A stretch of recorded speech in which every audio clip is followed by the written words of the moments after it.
Assalamualaikum warahmatullahi wabarakatuh. Perkenalkan, nama saya Firda Fadila, mahasiswa Poltekkes Kemenkes Pangkal Pinang, jurusan Keperawatan tingkat 3. Di sini saya akan membuat video mengenai pembebasan jalan nafas dengan gangguan sistem pernapasan. Nah, baiklah, yang pertama kita itu harus menilai apakah pasien ini mengalami obstruksi total atau parsial. Selanjutnya, dengan penilaian ini kita melihat keadaan pasien, kondisi pasien, apakah pasien mengalami penurunan kesadaran atau pasien ini gelisah atau tidaknya. Selanjutnya kita saat memberikan pertolongan kepada pasien itu ada dibagi menjadi dua. Yang pertama trauma dan non trauma. Nah, pada pasien trauma kita dapat menggunakan cara kita ini kan memberikan breathing airway breathing circulation.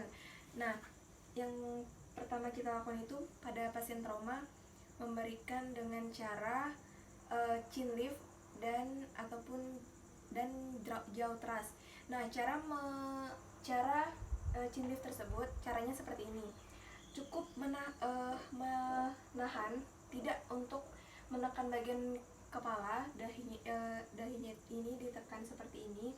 Kemudian kita mengangkat bagian dagu. Nah, dagunya ini diangkat seperti ini, tapi tidak dengan menekan bagian kepalanya ke belakang.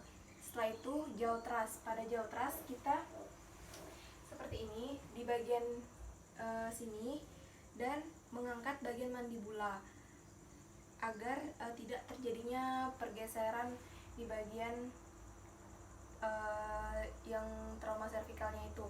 Setelah itu untuk yang non trauma kita menggunakan head till chin lift. Head till chin lift untuk bagian dahinya ini agak ditekan ke belakang, kemudian bagian dagunya itu diangkat. Tapi kalau bedanya chin lift dan head till chin lift, kalau chin lift itu tidak ditekan, kalau yang head till chin lift itu ditekan bagian kepalanya. Selanjutnya untuk pemeriksaan pada pasien yang mengalami gangguan pernapasan ini, kita harus mendengar bunyi nafas pasien, apakah snoring, gargling ataupun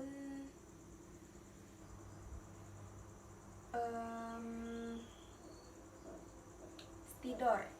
Nah, setelah mendengar bunyi, kita akan melakukan pemberian ventilasi. Itu dilakukan kepada pasien yang mengalami sumbatan jalan nafas dengan cara tergantung dari kondisi pasien.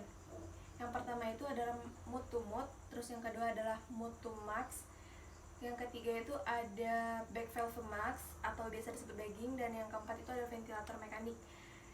Untuk sekarang jarang sekali digunakan mode to mode karena akan memberikan resiko besar terhadap si penolong. Jadi dilakukan cara lain seperti mode to max atau back valve max. Kalau udah di medis itu biasanya menggunakan, kalau udah dengan tingkat yang lumayan parah itu menggunakan ventilator mekanik. Selanjutnya